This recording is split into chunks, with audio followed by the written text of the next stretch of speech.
Allez, c'est le moment de la grande interview. Avec nous en plateau, Lucie Jacquet-Malo. Bonjour, merci beaucoup d'être avec nous. Vous êtes docteur en mathématiques, vous avez travaillé comme responsable scientifique du projet France 2030 Démo ES, donc sur les démonstrateurs numériques dans l'enseignement supérieur. Encore récemment, vous étiez chef de projet IA générative souveraine pour les établissements d'enseignement supérieur et de recherche auprès de l'AMUE, l'Agence de mutualisation des universités et établissements, ainsi que du ministère de l'Enseignement supérieur et de la Recherche. Vous êtes aussi à l'initiative de l'alliance entre Mistral AI, EdTech France et 36 établissements d'enseignement supérieur. Vous êtes donc quand même très très engagée, Lucie, dans ces sujets d'IA souveraine. Et aujourd'hui, vous êtes la coordinatrice du programme IA à l'Institut Mines Télécom. Je disais en présentation de l'émission, un programme très ambitieux qui s'appuie en fait sur trois grands piliers. Vous allez nous les expliquer très précisément. C'est vraiment tout récent, ça date de ce mois-ci, de novembre 2025. Donc, trois partenariats importants dans l'IA. Vous êtes, je disais, engagé depuis longtemps sur ces sujets. Vous êtes convaincu qu'aujourd'hui, la France, l'Europe peut prendre une place majeure dans le domaine, dans le champ des IA génératives et des grands modèles de langage? Oui, tout à fait. La France peut prendre une place et en réalité, elle l'a déjà prise. Hier soir est sorti le rapport de la Cour des comptes sur la prise en main des outils et de l'usage de l'IA, de l'intelligence artificielle en France. Sur la stratégie nationale Tout à fait. d'intelligence artificielle. Tout Oui. à fait. Et la France se place en 5e position mondiale. Donc, on est complètement dans la course et il est encore temps de continuer à travailler pour non seulement rester dans la course, mais proposer des outils à l'européenne, j'ai envie de dire, c'est-à-dire frugaux de manière énergétique et écologique, et en même temps éthique, avec une utilisation raisonnée pour nos apprenants, nos étudiants, qui deviendront les travailleurs de demain. Et alors moi, j'entends aussi beaucoup le discours de oui, c'est encore possible de se faire une place, mais finalement plutôt sur des petits modèles de langage très spécialisés. Vous êtes d'accord avec ça? Je suis assez attachée à cette idée, effectivement. Les grands modèles de langage tels que ChatGPT ou même des modèles de langage que propose Mistral sont très intéressants pour un usage quotidien et pour un usage du grand public. Et petit à petit, plus on va se former et plus on va travailler avec ChatGPT, avec Mistral, plus on va comprendre qu'on va avoir des besoins spécifiques auxquels des IA plus frugales peuvent répondre et d'une meilleure manière. C'est vers ça qu'on espère tendre. Ok, alors on va regarder donc ces trois partenariats qui ont été annoncés par l'Institut Mines Télécom. D'abord, un déploiement massif des solutions Mistral AI, donc avec la licence Le Chat et son API, dans ces 10 écoles à l'IMT. Qu'est-ce que ça veut dire très concrètement, déploiement massif des solutions Mistral AI? Ça veut dire qu'on ne fera plus que du Mistral AI dans ces établissements? Non, on ne fera pas plus que du Mistral AI. Par contre, dans les 10 établissements de l'Institut Mines Télécom, donc qui sont répartis un peu partout en France, on essaye d'harmoniser notre stratégie et notre manière de faire de l'IA. Aujourd'hui, 99% des étudiants utilisent une IA générative pour faire leurs devoirs. Et Et 99% utilisent une IA générative américaine. oui, presque. Ouais, tout à fait. Ok. Tout à fait. Presque. Le plus souvent, ChatGPT. Il y a un rapport qui est le rapport Pascal Tadei qui est sorti il y a quelques mois qui indiquait que effectivement ChatGPT était très largement en tête et que Copilot était derrière, puisque quand vous utilisez un outil, par exemple Word, vous pouvez avoir accès à Copilot tout de suite. Donc, l'objectif, c'est de lutter contre ces usages parce que parfois on partage des données dont on ne sait pas qu'elles vont être ponctionnées, par exemple par les États-Unis. Et puis, on a également une volonté de servir les enseignants, les chercheurs et les personnels administratifs avec une IA la plus souveraine possible. Et aujourd'hui, Mistral propose une réponse qui nous convient très bien. Ce n'est pas pour ça qu'on ne regarde pas ailleurs, mais on a investi massivement parce qu'on a acquis plus de 1000 licences. C'est ce que j'allais dire, parce que Voilà. quand on parle de partenariat, on ne sait pas ce que ça veut dire exactement financièrement. Donc vraiment, c'est de l'achat. Vous avez fait une commande auprès de Mistral. Tout à fait. On a fait une commande auprès de Mistral, mais on travaille, par exemple, autour de l'organisation d'événements en partenariat avec Mistral. L'Institut Mines Télécom est spécialisé donc, dans les mines et les télécommunications. Donc, on a un savoir-faire et des étudiants d'excellence qui peuvent, dans toutes les écoles de l'IMT, prétendre à travailler sur le déploiement d'outils d'IA qui pourraient servir le quotidien. Et alors, donc ce sera vraiment le plus gros investissement dans le domaine de l'enseignement supérieur qui va directement profiter à une entreprise française, donc Mistral. Vous espérez montrer la voie avec ça? Est-ce que ça vous semblerait logique, pertinent que l'ensemble des établissements supérieurs fassent la même chose? Ou c'est un choix finalement technologique, comme d'autres pourraient faire d'autres choix? Euh, C'est militant, c'est technologique. C'est une très bonne question. Étant, vous l'avez bien dit, à l'initiative de l'alliance entre Mistral AI, EdTech France Ouais. et des établissements d'enseignement supérieur, je ne peux pas dire le contraire. Mais c'est toujours très important, voilà, de regarder ailleurs. Et en même temps, Mistral nous propose aujourd'hui une offre qui est très satisfaisante et de toute façon qui est nécessaire parce qu'on a énormément de shadow IT avec l'utilisation de ChatGPT. Il faut lutter contre ça. Mistral est une bonne première réponse. Ok. Peut-être qu'il y en aura d'autres. C'est-à-dire? Par exemple, comme je disais, avec le déploiement d'outils plus frugaux et plus spécifiques, je ne suis pas sûre que ce soit un modèle économique très fructueux pour Mistral AI qui fait des investissements à des millions et des milliers, voire des milliards d'euros. Et pourtant, on a besoin de ces outils-là au quotidien. Donc peut-être que dans ces cas-là, ce n'est pas Mistral qui peut répondre, mais par exemple les EdTech, d'où le partenariat avec EdTech France sur des outils plus spécifiques. Ok. Et en termes d'usage, qu'est-ce que vous imaginez? Est-ce que vous parlez d'usage finalement de shadow AI, c'est-à-dire des usages faits par les étudiants, j'imagine, pour faire des recherches un petit peu comme ça au quotidien de manière aléatoire, ou est-ce que vous avez envisagé une série d'usages très spécifiques avec ces modèles? Alors, on a une série d'usages très spécifiques. On a dressé un tableau de 81 cas d'usage dans l'enseignement supérieur, D'accord. qui n'est absolument pas exhaustif, mais qui liste globalement la plupart des usages dans l'enseignement. Par exemple, un enseignant souhaite produire du contenu assez facilement et plus rapidement que s'il ne le faisait pas par IA. Aujourd'hui, on estime qu'un enseignant sur une préparation de cours, bon, quand il utilise l'IA, peut gagner 90% de son temps de préparation de cours, ce qui est énorme. Et ce temps-là, il peut le libérer pour faire de la recherche, par exemple, ou pour avoir d'autres activités, ou pour améliorer la relation one-to-one qu'il va avoir avec son étudiant. Et puis pareil, sur l'administratif, et là on n'est pas mieux ni moins bien que tous les autres, sur l'administratif, on peut améliorer le travail d'un DRH, on peut améliorer le travail d'autres personnes, mais toujours avec une garantie sur la sécurité des données, puisqu'on manipule des données extrêmement sensibles, des traces d'apprentissage nominatif des étudiants, pourquoi pas des copies d'examen qui sont extrêmement confidentielles et des données RH qui sont des données sensibles qui contiennent des données personnelles. Et d'ailleurs, tous ces usages vont servir aussi à entraîner le modèle de Mistral? Non, non, non, ça c'est très clair dans les conditions. En même temps, c'est dommage pour eux. Alors, c'est très clair dans les conditions générales d'utilisation de l'offre Le Chat Entreprise, qui est en fait dont on bénéficie d'un dérivé. Les données ne sont pas réutilisées pour le réentraînement et c'était la condition sine qua non d'ailleurs de toute façon, puisque nos données doivent rester chez nous et nous appartenir. Alors, il y a donc deuxième partenariat important, l'adhésion à la fédération ILAS. Je ne sais pas si je le prononce C'est correctement, parfait. mais l'idée est de mutualiser les ressources informatiques avec une vingtaine d'établissements du supérieur. C'est-à-dire très concrètement, quelle infrastructure vous allez mettre en place? Alors, ILA, c'est une initiative, vous le dites très bien, inférence à LLM à ce service. Ok. Voilà, on peut le résumer assez facilement. C'est une opération qui a été montée au départ par l'Université de Rennes et l'École centrale Supélec et qui a vocation à rayonner sur tout l'enseignement supérieur. L'IMT a décidé de rejoindre ce partenariat pour une raison très simple.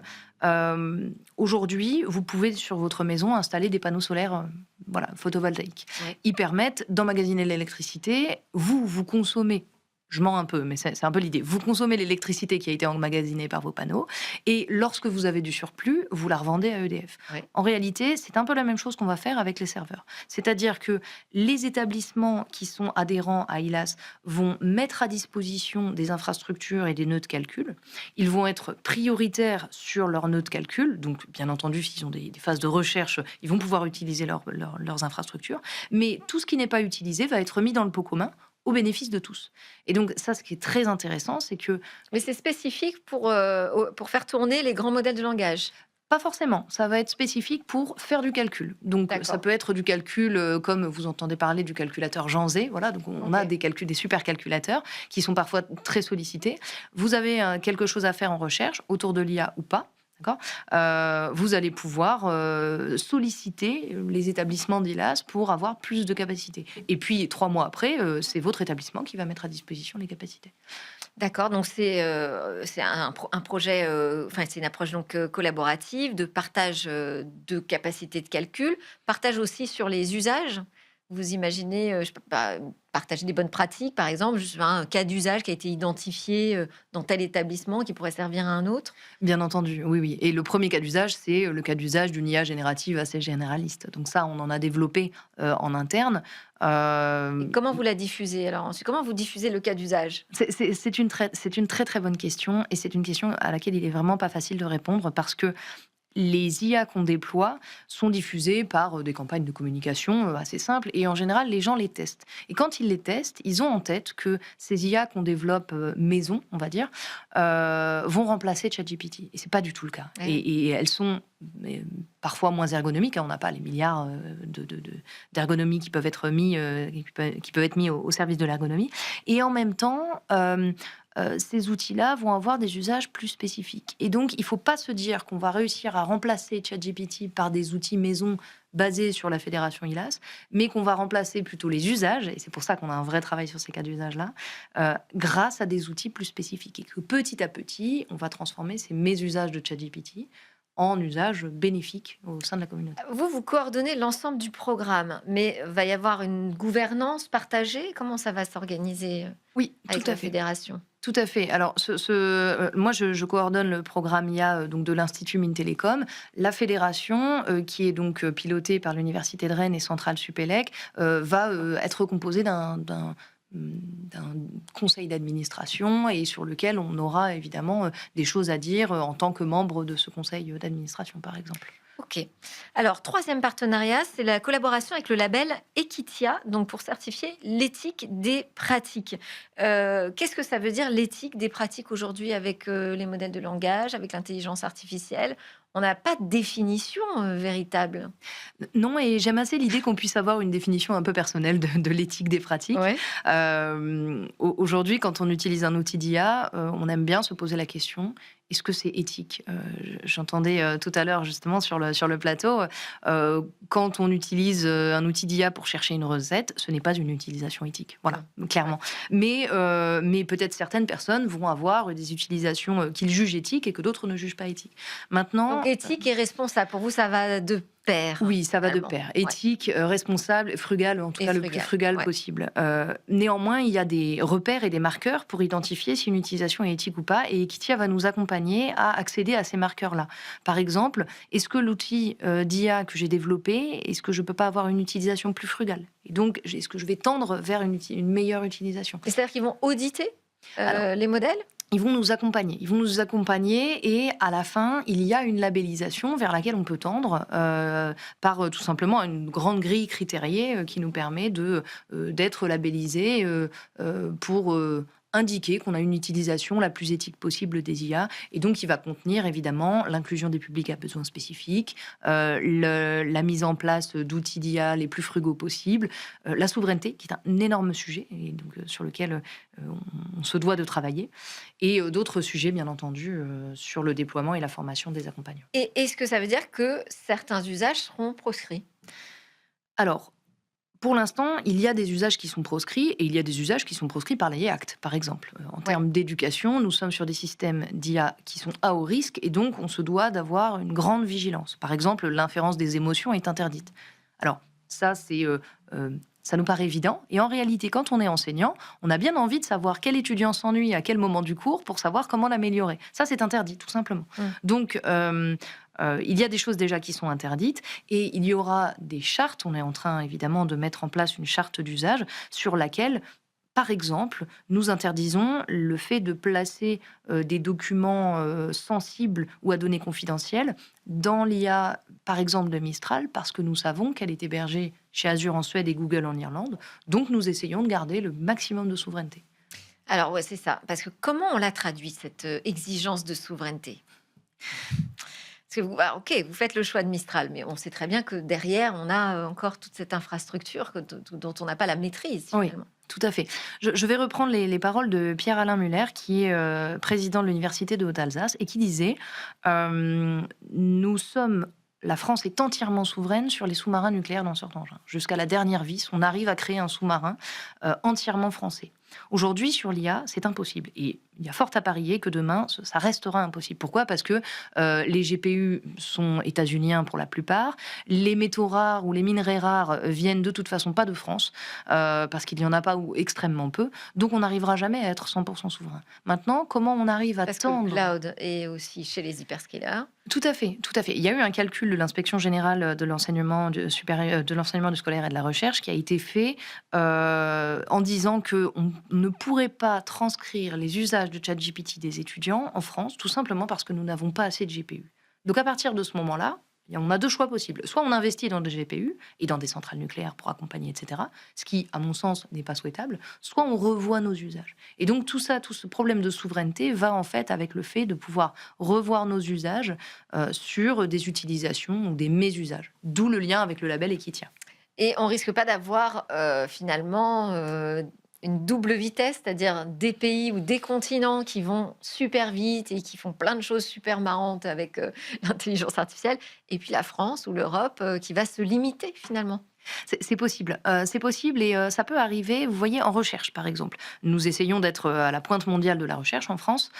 Et donc, pour ça, évidemment, augmenter par IA la capacité de faire des recherches. Par exemple, que vous avez un article à relire et à corriger, parce que les chercheurs corrigent des articles de leurs pairs, ça va beaucoup plus vite grâce à une IA. Bien entendu, le chercheur est toujours responsable de ce qu'il écrit ou de ce qu'il fait écrire par IA. Aujourd'hui, on sait que les États-Unis et la Chine utilisent énormément ces outils-là. Ils les utilisent très bien. Ils font générer des articles par IA, ils font générer des données par IA, et parfois même les articles par IA sont reviewés par des IA eux-mêmes. Donc vous voyez, on arrive à faire une espèce de... Alors là, ça commence à être inquiétant. Ça commence à être inquiétant, et pourtant ça existe déjà. Donc en France, comment on arrive à rester, et c'est une question qui n'a pas de réponse pour l'instant, mais comment on arrive à rester éthique et donc à garder la supervision humaine sans se faire noyer dans la concurrence nécessaire qui est opérée par la Chine et les États-Unis. Oui, puis dans l'idéal, c'est que ce modèle finalement soit adopté par les autres. Tout à fait. On peut l'espérer.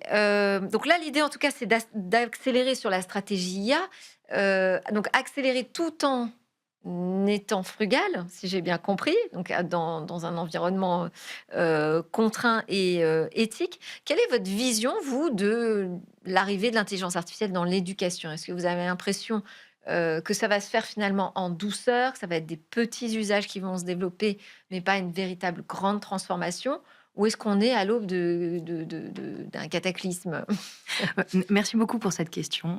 Je trouve qu'elle est fondamentale. Il y a deux réponses. Effectivement, c'est un cataclysme parce que les étudiants utilisent donc à 99% les IA génératives. Ça veut dire que quand on donne des devoirs comme on le faisait il y a 5 ans, on n'a pas du tout la même manière de réagir de la part des étudiants. Ça nous implique donc sur une transformation profonde de notre manière d'enseigner. Ça, c'est très intéressant. Ça, c'est le côté révolution. Et puis, il y a le côté, bon, finalement, c'est pas tant que ça. Pourquoi ? Parce que je trouve que l'IA n'est qu'une modalité pédagogique ou qu'un outil servant une des modalités pédagogiques qui va nous permettre de mieux repenser nos usages. Je donne un exemple très simple en 10 secondes. Vous donnez un devoir maison à faire à vos étudiants.